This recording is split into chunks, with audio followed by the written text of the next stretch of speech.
रात के 10 बजे के बाद करवा चौथ का चांद देखना मना है। जामपुर गांव में चारों ओर लोगों की भीड़ जमा थी। सब दुकानों से नई नई चीजें, कपड़े, मिठाई ये सब खरीद रहे थे क्योंकि कल करवा चौथ का त्योहार है। इसी गांव की एक निवासी साक्षी एक पायल नाम की लड़की के साथ एक दुकान पर खड़ी थी। साक्षी, तुम्हारा तो ये पहला करवा चौथ है ना? जी पायल भाभी, एक बात का ध्यान रखना, रात 10 बजे से पहले ही चांद देखकर अपना व्रत खोल लेना, क्योंकि यहाँ रात 10 बजे के बाद कोई भी चांद देखकर व्रत नहीं खोलता। ऐसा क्यों? मेरे ससुराल वाले कहते हैं कि अगर कोई यहाँ रात 10 बजे के बाद करवा चौथ का चांद देखता है तो उसके साथ बहुत बुरा होता है। क्या बुरा होता है और क्यों होता है? अब वो तो वजह मुझे नहीं पता, पर मैं तो हर साल ऐसा ही करती आ रही हूँ। मैं सबके साथ रात 10 बजे से पहले ही चांद देखकर अपना करवा चौथ का व्रत खोल लेती हूँ। इतना कहकर पायल वहां से चली जाती है। ये क्या बात हुई भला? रात 10 बजे के बाद चांद देखना क्यों मना है? तभी साक्षी अपने ससुराल में आती है तो उसके बड़े से ससुराल में उसके सास ससुर दामिनी, दीपेश, दो नंद, अनीता, रिया और पति महेश ये सभी हॉल में बैठे हुए थे। तभी साक्षी अपनी सास को सारी बात बताकर उससे इस बात का कारण पूछती है।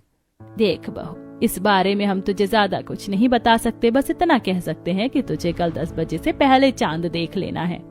साक्षी के लिए यह बात अब भी एक रहस्य थी। अगले दिन सवेरे साक्षी और सब सरगी खाकर अपना करवा चौथ का व्रत रखते हैं। सवेरे के 10 बजे।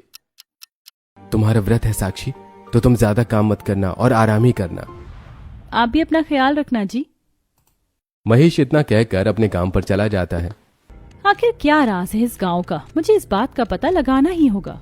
उसके बाद साक्षी घरेलू काम में लग जाती है। फिर घर में पूजा की तैयारी की जाती है। शाम का समय साक्षी सबके साथ पूजा करके बड़ों का आशीर्वाद लेती है। भगवान जी ना जाने इस गांव में क्या हो रहा है। यहाँ लोगों ने एक ऐसी रीत बना रखी है, बस सबकी आज के दिन रक्षा कीजिएगा भगवान जी। रात का समय गांव की सारी महिलाएं अपने अपने घरों की छत पर नए कपड़े गहने पहनकर हाथों में पूजा की थाली लिए खड़ी चांद के निकलने की राह देख रही थी। आज चांद क्यों नहीं निकल रहा है? 10 बजे से पहले चांद निकल आना चाहिए। आज आसमान में बादल छाए हुए हैं दामिनी, शायद इसलिए चांद नहीं निकल पाएगा।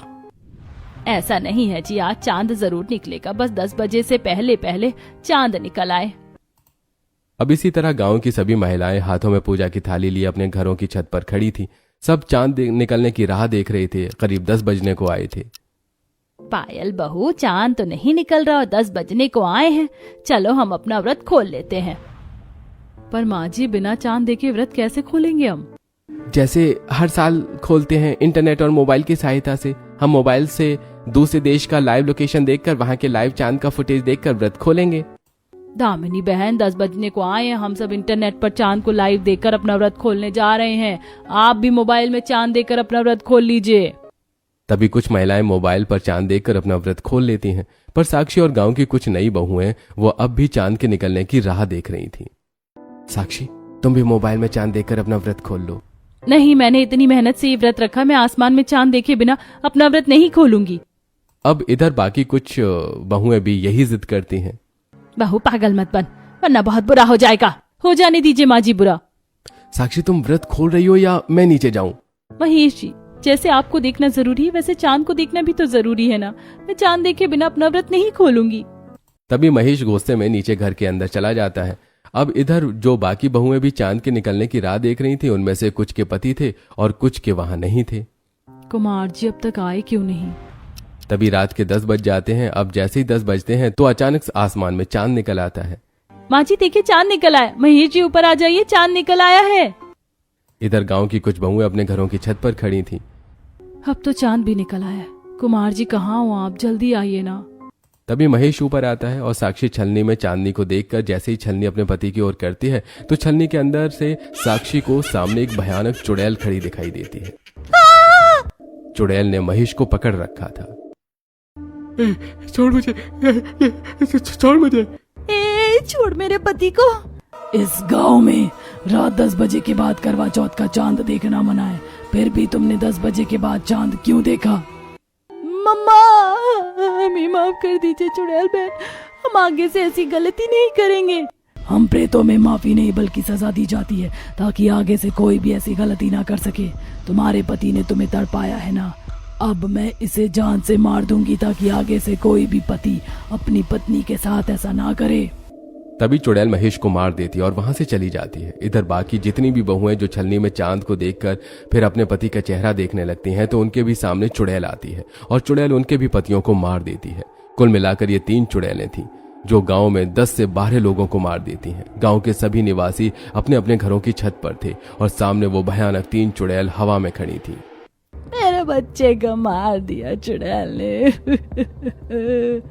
महेश जी उठिए ना। जो भी करवा चौथ के दिन रात 10 बजे के बाद चांद देखेगा उसके साथ यही अंजाम होगा। तभी तीनों चुड़ैल वहां से गायब हो जाती हैं। बहू, हम तुझे कह भी रहे थे कि अपना व्रत 10 बजे के बाद खोल ले बहू। तेरे कारण आज मेरा बेटा मारा गया। इधर बाकी सब अपने अपने पति बेटे की मौत को देखकर फूट फूट कर रोने लगते हैं। कुछ दिन बाद साक्षी अपने घर में उदास बैठी थी। जो हमारे साथ हुआ अब मैं वो और किसी के साथ नहीं होने दूंगी। मैं उन चुड़ैलों का राज पता करके रहूंगी कि आखिर वो चुड़ैलें ऐसा क्यों कर रही हैं। दोपहर का समय साक्षी सारे गांव के निवासियों को एक स्थान पर जमा करती है। गांव वालों, आप में से कोई तो जानता होगा ना उन चुड़ैलों के बारे में कि वो क्यों यहाँ रात 10 बजे के बाद किसी को करवा चौथ का चांद नहीं देखने देती। तभी एक बूढ़ी महिला सुजाता वहां आती है। मैं बताती हूँ वो चुड़ैल कौन है और वो क्यों यहाँ की महिलाओं को रात 10 बजे के बाद करवा चौथ का चांद नहीं देखने देती। बात उन दिनों की है। इस गांव का निवासी ठाकुर बलराम अपने 3 बेटे 3 बहुओं और पत्नी के साथ अपने घर में बैठा करवा चौथ की तैयारियां कर रहा था। विनोद जी, कल करवा चौथ है और हम तीनों कल आप तीनों के लिए निर्जला व्रत रखेंगे, तो आप कल रात घर पर ही रहना, कहीं बाहर मत जाना। देखो, हमसे उम्मीद रखोगी तो तुम्हें तकलीफ होगी। विनोद जी, कल के दिन तो आप हमारी थोड़ी चिंता कर लीजिए। बहू, तुम क्यों मेरे बेटे के पीछे पड़ी रहती हो? बहुएं ठीक कह रही हैं। कल ये सारा दिन भूखी प्यासी रहकर अपने बेटों की लंबी आयु के लिए व्रत रखेंगी, तो क्या अपने बेटों का कर्तव्य नहीं बनता कि ये तीनों कल अपनी पत्नियों के साथ ही रहें? हाँ माँ, हम कल रात घर पर ही रहेंगे, ठीक है? अब बहस मत कीजिए। ठाकुर बलराम अपनी पत्नी शांति, 3 बेटे विनोद, सुरेश, अजीत और 3 बहुएं सपना, कोमल, सुनीता के साथ अपनी बड़ी सी हवेली में रहता है। कल करवा चौथ है। अगले दिन तीनों बहुएं अपना करवा चौथ का व्रत रखती हैं। रात का समय, सब महिलाएं रात को चांद देखकर और अपने पति का चेहरा देखकर अपना व्रत खोलती हैं। वहीं सपना और उसके दोनों देवरानियां छत पर खड़ी अपने पतियों के आने की राह देख रही थी। जिठानी जी, हमारे पति अब तक आए क्यों नहीं? अब तो रात के 10 बज गए हैं। सभी ने अपना व्रत खोल लिया सिवाय हमें छोड़कर। यहाँ हम सारे दिन भूखे प्यासे और हमारे पतियों को हमारी परवाह ही नहीं है। बैठे होंगे वो कहीं शराब पीते हुए। करीब रात के 11 बज जाते हैं। सारी महिलाएं अपने अपने घरों में जा चुकी थी। तभी शांति अपनी बहुओं के पास आती है। बहुओं, तुम अपना व्रत खोल लेना, वो तीनों नहीं आएंगे। माँ जी, जब हम पत्नियां अपने पतियों के लिए इतना कुछ करती हैं तो हमारे पतियों का भी फर्ज बनता है कि वो हमारी भावनाओं को समझे। अब जब तक हमारे पति नहीं आ जाते हम पानी और अन्न का एक दाना तक नहीं खाएंगे। तभी शांति नीचे चली जाती है। करीब 2 घंटे बाद अचानक तीनों बहुओं को भूखे प्यासे रहने से चक्कर आ जाते हैं और वो सीधी छत से नीचे गिरकर मर जाती हैं। तभी उनके पति शराब के नशे में वहां आते हैं। ये देखा, ये तीनों तो यहाँ बेहोश पड़ी हैं। जब नहीं रहा जाता वो का प्यासा तो क्यों रखा इन्होंने व्रत? अरे पड़े रहने दो इन्हें, हैं, हमें क्या? तीनों नशे की हालत में घर के अंदर चले जाते हैं। तभी सपना, सुनीता और कोमल, इन तीनों के शरीर से उनकी आत्माएं बाहर आती हैं। यहाँ हम मर गए और हमारे पतियों को इस बात की कोई परवाह ही नहीं है। अब हम अपने पतियों को नहीं छोड़ेंगे। तभी तीनों भयानक चुड़ैल बन जाती हैं और अपने पतियों को मार देती हैं। अब इस गांव में जो भी पति अपनी पत्नी को रात 10 बजे तक करवा चौथ पर इंतजार करवाएगा उसे हम मौत की नींद सुला देंगे। क्या इसका मतलब वो तीनों सही हैं? वो हमारी ही भलाई के लिए सब कर रही हैं। तभी गांव वाले इस बात को जानकर और भी ज्यादा दहशत में आ जाते हैं, जिसके बाद अब हर साल करवा चौथ के दिन हर पति अपनी पत्नी के साथ रहने लगा और उसे खूब प्यार देने लगा।